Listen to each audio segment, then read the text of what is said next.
I do love coming, as you know, to SMMT events. If I had to describe one of the weirdest questions you regularly genuinely get asked, as UK Business Secretary, people will say to me, Jonathan, what is your favourite bit of the UK economy, right? And I think that's like asking someone like, which of your children do you love the most, right? You're never going to answer that question properly. And whilst you cannot have favourites doing a job like this, I think, just between us, you know how important and special this sector is to me. Automotive is close to my heart. That's not just because of my background, and I'm going to do an obligatory shout out to coming from Sunderland and Nissan here at this point, but because I genuinely do believe that this sector typifies the best of British industry. I'm talking about the security and pride for your workforce, understanding the aspiration of customers and what this product means to them. I love the way some of the very top people in this sector have worked at all levels of the businesses they now lead. And I love the way you invest in your people and take real pride in that. I remember coming here in opposition and talking about how I would make a promise to be a partner for this industry if we formed a government.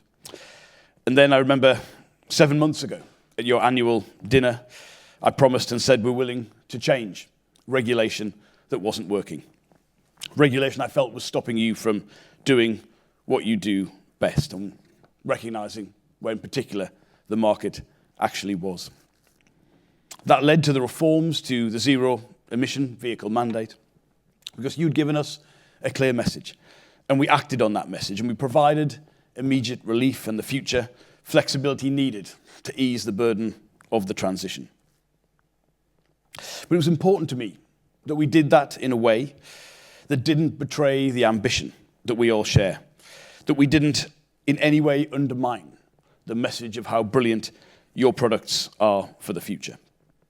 Automotive is and should be a flagship sector for our mission to make the UK a green energy superpower. So that is why at the spending review just 2 weeks ago, the Chancellor announced an additional government investment of £1.8 billion to support the uptake of EVs and improved charging infrastructure. And both of those decisions, the ZEV mandate and that investment in infrastructure, were made because of the insight that you had provided. And they show once again that this is a government that is right behind you as you pursue what I believe is one of the greatest technological opportunities of our time. But I've come here today to talk about how, through our industrial strategy that we launched yesterday, we are going to go further still together. And I'm very excited. I'm proud myself of what we presented yesterday. And I promise you this won't just be a talking point for a week, a month, or 12 months. It'll be something in 5 or 10 years' time we look back to and say we did it. This was an important milestone for this industry. That we laid the foundations for the sector to succeed into the future. Now, a lot of you in this room I know very well. To put it mildly, this is not the first industrial strategy or economic plan from the UK government that you've seen. Certainly not the first business secretary that you've seen come along to these events.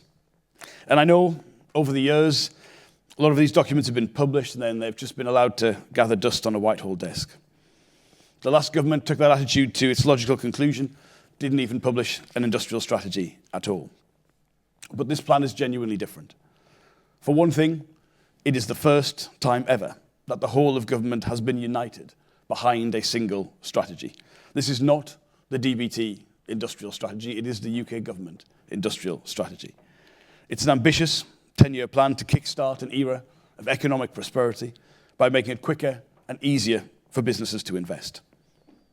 But the strategy is also a sign of how we're changing the rules of the game. We came into office on a mandate to build a pro-worker, pro-innovation, pro-wealth creation economy.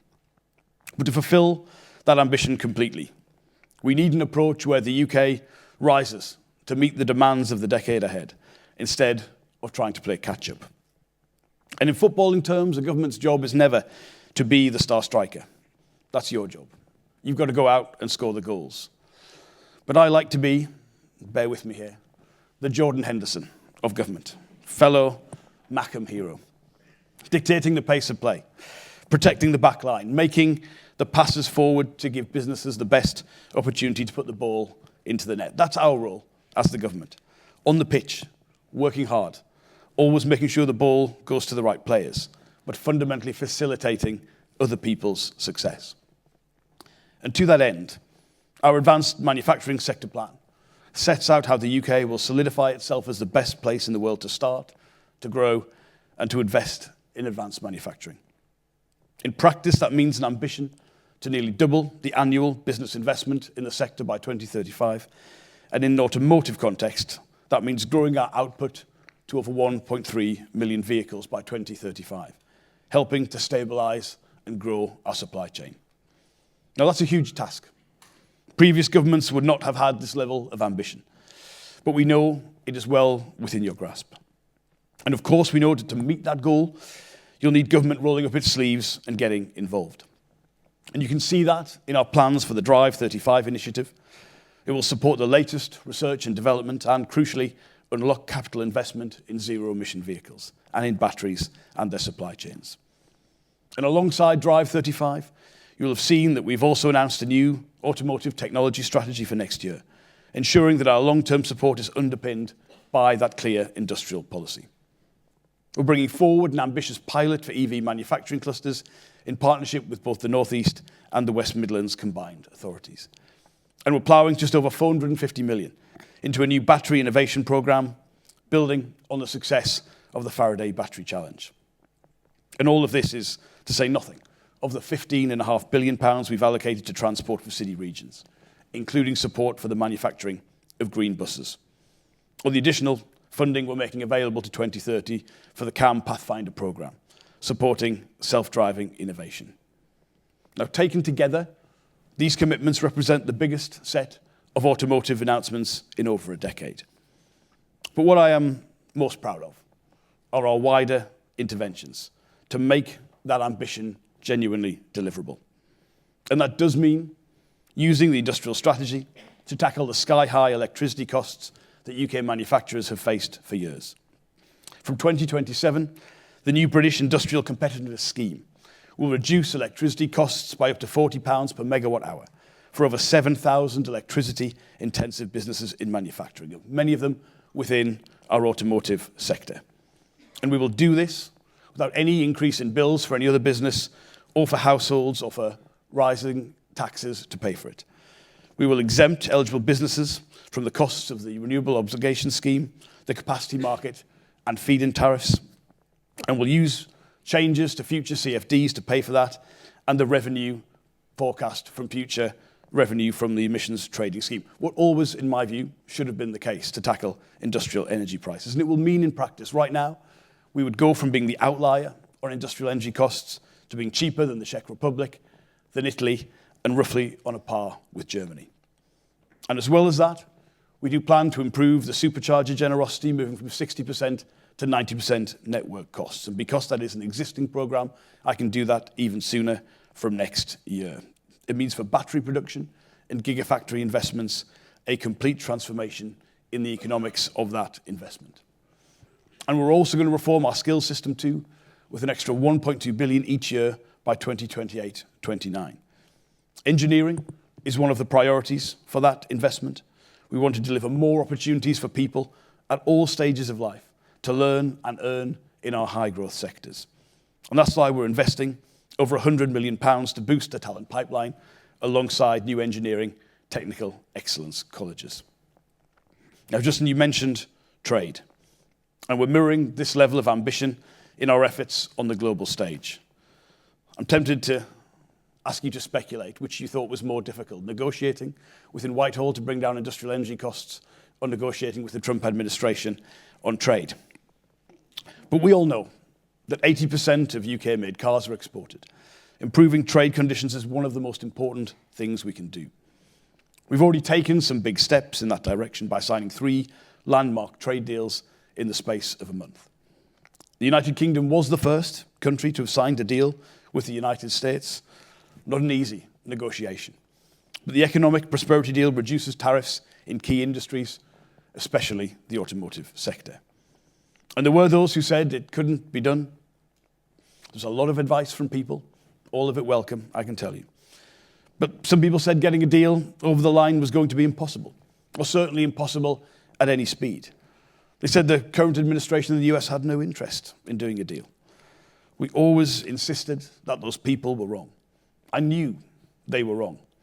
And there were also those, by the way, who said it shouldn't be done, that we should ignore our single largest trading partner because they don't like the current leader, that we should sacrifice exports from key industries like automotive to score points on social media. Now, that isn't serious government, and it's not worthy of the businesses in this room or any part of the UK.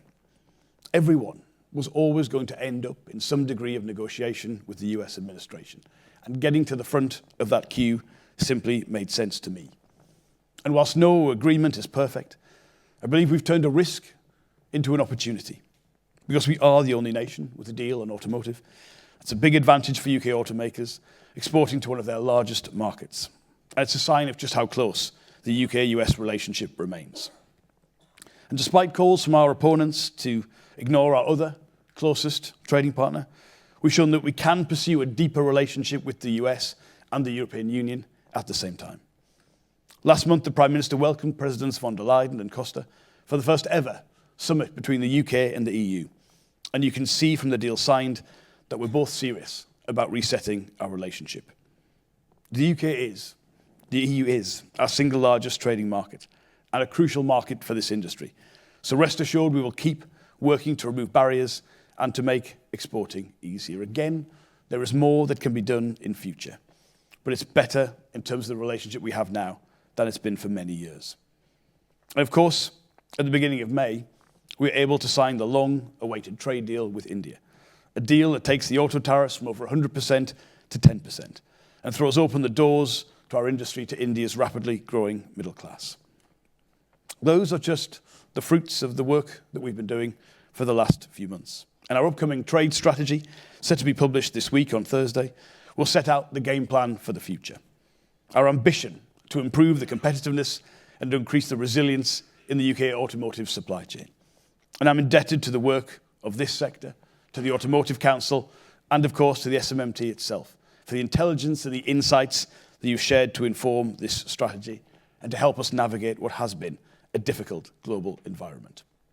So, I know I said at the beginning, we can't play favourites, but I'm hoping if you had to list your favourite cabinet minister, I might be in with a shout. Because I know what you do, I know the contribution you bring to this country and its communities. I've lived it, and I also know the incredible headwinds that you are facing. My job is to give you the best arguments to build your next product line in Britain, to keep manufacturing here in Britain, to look after your people. And with our changes to the ZEV mandate, our long-term industrial strategy, certainty on R&D funding, the skills investment, and lower, genuinely competitive energy bills, I believe this government has started to do that. So now our collective job is to bring more investment, more product lines, and more jobs here. And I'm always excited to work with you to do that and to partner with you as we rebuild Britain and look with optimism to the future. It's a pleasure to be with you. Thank you very much. Brilliant.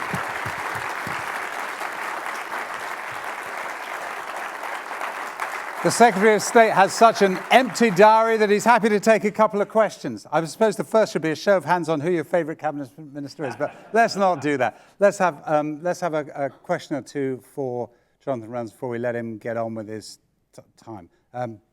Let's take both of your questions, and then we'll take one from somewhere else. So 2 questions from the front down here. Yep, here we go.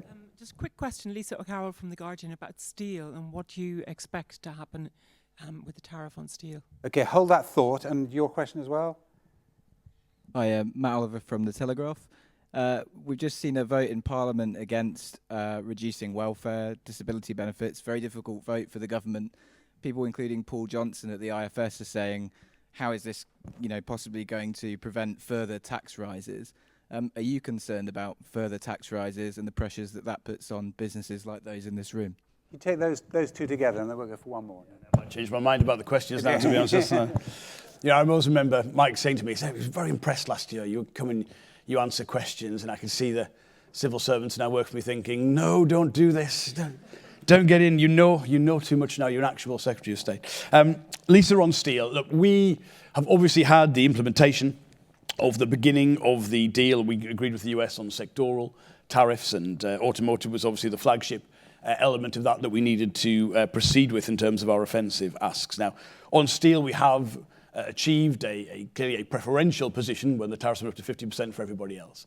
But you'll know that the crucial issue here is what the US calls the melt and pour rules. So because of the transition at Port Talbot, where the steel was brought in as semi-finished products in the interim till the electric arc furnace is up and running, under the traditional way the US has assessed that as something that's very important to them, we wouldn't qualify. Now, the reason we haven't had a chance to implement that yet is I'm fighting quite hard to make sure we are included, because I think if you look at what the US is most concerned about, which is large amounts of steel being dumped on global markets at below market practices, we're clearly not the source of that problem. We're clearly not the problem there. So it's part of the negotiation. We're still ongoing in terms of those remaining issues on the sectoral tariffs, and then the agreement we're hoping to strike, and I believe is possible, on the reciprocal tariffs, the so-called 10%. So there's still a lot of work going on that. I wouldn't want people to think because we'd had the implementation of the beginning of the deal on the sectoral tariffs that somehow it was pressure off and job done. We saved a lot of jobs with that, but there's a lot more work to do, and that work is ongoing.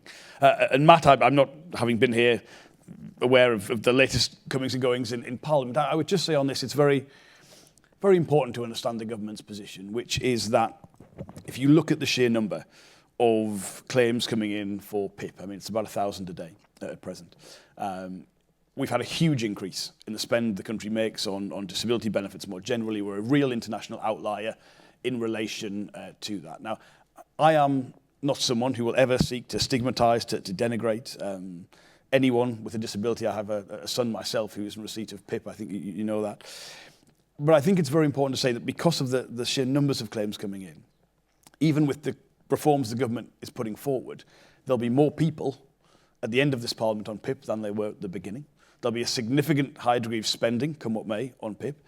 9 out of 10 people would be forecast to keep their PIP. But I do think if you're like me and you want to see vulnerable people supported, you have to be aware that the public have to consent to that. They have to make sure that system is fair and it's working and it's going to the people who need it the most. And I worry at the minute we'll end up in a situation where people won't see that. The whole system will lose that public support and consent because people will not think that very significant degree of spending, and at the end of this Parliament, with our reforms, £31 billion a year being spent on PIP is a lot of money. I've got to be able to tell my constituents that it's generally going to the people who need it the most. And that's the government's position. There's a lot of talks with colleagues going on at present around that. But I think when people maybe hear some of those arguments, they'll understand where the government's coming from on it. Question right in the middle there.